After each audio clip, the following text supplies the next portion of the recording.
Quand la femme de Potiphar a accusé Joseph de tentative de viol, Joseph a dit, mais Dieu, tu m'as oublié. Dieu dit, je suis en train de faire une œuvre que tu ne sais pas. Je te fais avancer par un problème que j'ai créé dans le problème de ta vie. Quand il est arrivé en prison, et il arrive en prison, il va solutionner un rêve. Et il pense que c'est par là que Dieu va le faire. Dieu dit, j'ai des méthodes que tu ne connais pas. Je te fais avancer par les méthodes des problèmes. Je crée des problèmes dans tes problèmes pour solutionner tes problèmes. Et alors, à un moment donné, Dieu dit, Joseph dit, mais je suis épuisé, je ne sais pas comment je vais m'en sortir. Dieu dit, ne t'inquiète pas. Je vais créer un problème dans ton problème pour solutionner le problème de quelqu'un. Comme ça, dans le problème, je t'élève. Ok, donc il s'en va chez Pharaon, il crée un problème chez Pharaon, la solution est dans la prison. Pharaon ne peut pas rentrer dans la prison. Pharaon arrive à la prison et dit, donnez-moi un numéro de matricule, j'ai besoin de raconter la personne qui peut solutionner mon problème, mais la personne qui peut solutionner mon problème est dans le problème que moi je peux solutionner. Deux problèmes se rencontrent et c'est lui qui peut emmener toute chose à la perfection.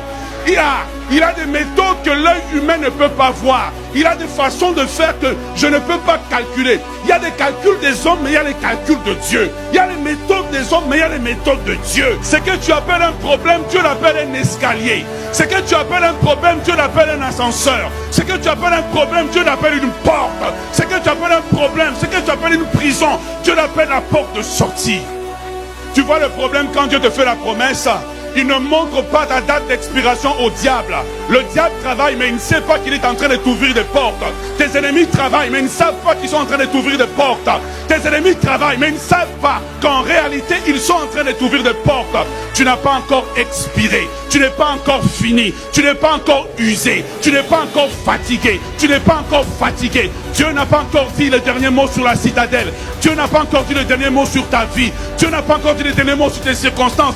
Tout à coup, soudain, tout à coup, soudain, tout à coup, soudain, Dieu va brutaliser tes adversaires. Dieu va brutaliser l'adversité. Dieu va brutaliser l'adversité. Il va ouvrir une porte par laquelle l'ennemi ne comprendra pas. Comment expliquer la puissance de Dieu? Comment expliquer la grandeur de Dieu? Oh, je suis convaincu, je suis persuadé, je ne vois pas le chemin, mais je suis persuadé, je ne vois pas la percée, mais je suis persuadé, je ne comprends pas mes épreuves, mais je suis persuadé.